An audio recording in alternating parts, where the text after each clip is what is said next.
ጤና ይስጥልን ክቡራን የእንዶይን ሚዲያ ተከታታዮች አዳዲስና ትኩስ መረጃዎችን ይዘን መጥተናል። ቻናላችንን ሰብስክራይብ፣ ላይክ እና ሼር በማድረግ እንድትከታተሉን እየጋበዝን ወደ ዜናዎቹ እናልፋለን።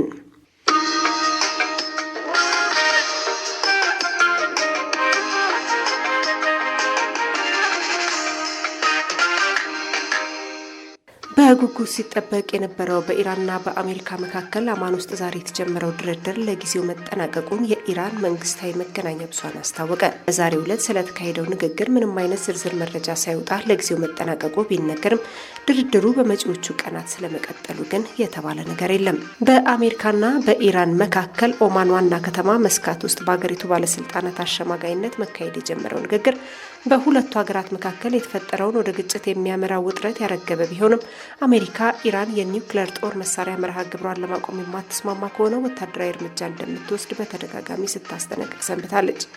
ተንታኞች የድርድር በጣም ወሳኝና ጥንቃቄ የሚፈልግ ስለመሆኑና የተራዘመ ጊዜ ሊወስድ እንደሚችል ግምታቸውን ገልጸዋል።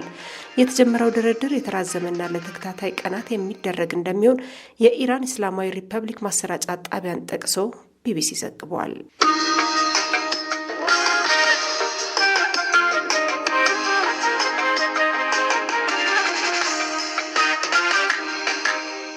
በፓኪስታን ዋና ከተማ ኢስላማባድ ውስጥ በሚገኝ አንድ የሺያ መስጂድ ለአርብ ጸሎት በተሰበሰቡ ሰዎች ላይ በተፈጸመ የፍንዳታ ጥቃት ቢያንስ 30 ሰዎች መገደላቸው ተሰምቷል።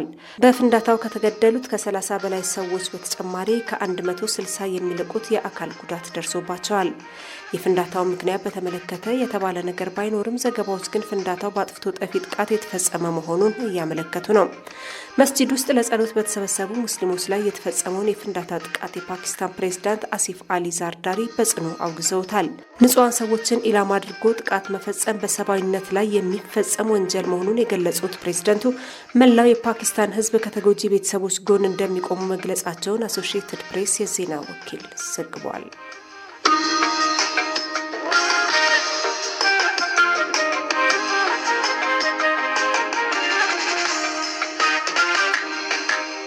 የናይጄሪያ ፍርድ ቤት በቅኝ ግዛት ዘመን ለተገደሉ ማዕድን ቆፋሪዎች ብሪታንያ $567 ሚሊዮን እንድትከፍል ወሰነ።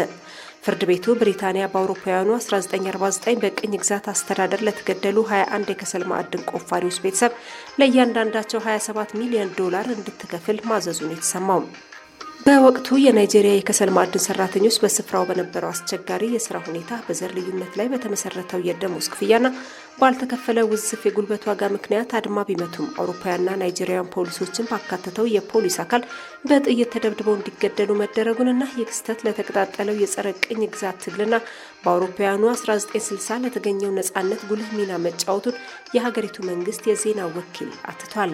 ከ6 አስርት ዓመታት በኋላ ጉዳዩን የተመለከተው የሀገሪቱ ፍርድ ቤት ጭፍጨፋው ህገወጥና የህይወት መብትን የጣሰ በመሆኑ የብሪታንያ መንግስት ተጠያቂ እንዲሆንና ለተጎጂ ቤተሰቦች ካሳ እንዲከፍል ወስኗል። በፍርድ ቤቱ ውሳኔ መሰረት የብሪታንያ መንግስት በድምሩ $567 ሚሊዮን ካሳ ለተጎጂ ቤተሰቦች መክፈል የሚጠበቅበት ሲሆን ቢቢሲ የብሪታንያ የውጭ ጉዳይ መስሪያ ቤት በጉዳዩ ላይ አስተያየት እንዲሰጥ ጠይቋል።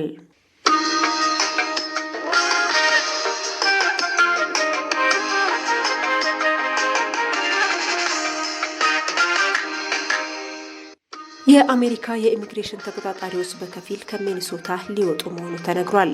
ከፍተኛ ተቃውሞ የተቀሰቀሰባቸው የአሜሪካ 700 የኢሚግሬሽን ተቆጣጣሪዎች ከሚኒሶታ በከፊል ለቀው እንደሚወጡ ነው እየተመለከተ የሚገኘው። ህጋዊ ሰነድ የሌላቸውን ስደተኞች ከአሜሪካ በማባረር ጉዳይ የትራምፕ ቀኝ እጅ ሆነው እያገለገሉ የሚገኙት ቶም ሆማን የትራምፕ አስተዳደር በሚኒሶታ የሚገኙትን የኢሚግሬሽን ተቆጣጣሪዎች ቁጥርን ለመቀነስ ከግዛቲቱ ባለስልጣናት ጋር ከስምምነት ላይ ከደረሱ በኋላ እርምጃ መወሰዱን አስታውቀዋል። በታህሳስ ወር የአሜሪካው ፕሬዝዳንት ዶናልድ ትራምፕ በሚኒሶታ የሚገኙ ሰነድ አልባ ስደተኞች ላይ እርምጃ እንዲወስዱ ለፌዴራሉ የኢሚግሬሽን ኃላፊዎች ትዕዛዝ መስጠታቸውን ተከትሎ ከ2000 በላይ የኢሚግሬሽንና የጉምሩክ ተቆጣጣሪዎች ከጥር ጀምሮ በሚኒሶታ ተሰማርተዋል። ውሳኔው ይፋ ከመደረጉ በፊት የተወሰኑ የፌዴራል ተቆጣጣሪዎች ሚኒሶታን ለቀው መውጣታቸው የተገለጸ ሲሆን በግዛቲቱ የሚቆዩት የተወሰኑ የኢሚግሬሽንና የጉምሩክ ሰራተኞች ብቻ ይሆናሉ ተብሏል።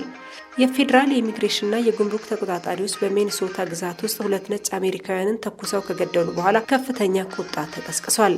የፌዴራል የኢሚግሬሽን ተቆጣጣሪዎች ከግዛቲቱ ዋና ዋና አካባቢዎች ሙሉ በሙሉ ለቀው እንዲወጡ ጠይቀዋል። ቢቢሲ እንደዘገበው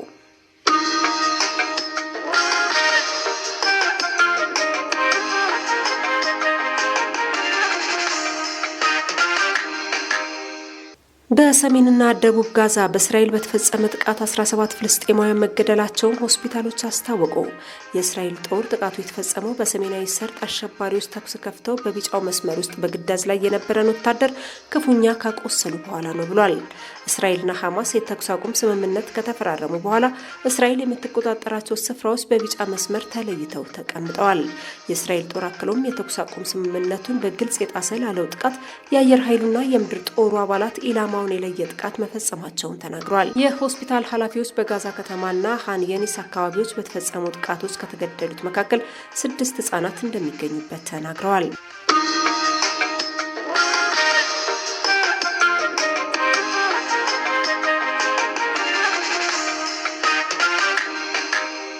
ክቡራን የእንደወይን ሚዲያ ተከታታዮች ዜናውን በዚሁ አበቃን። ቻናላችንን ላይክ፣ ሼር እና ሰብስክራይብ በማድረግ መረጃው ለሁሉም እንዲደርስ አድርጉ።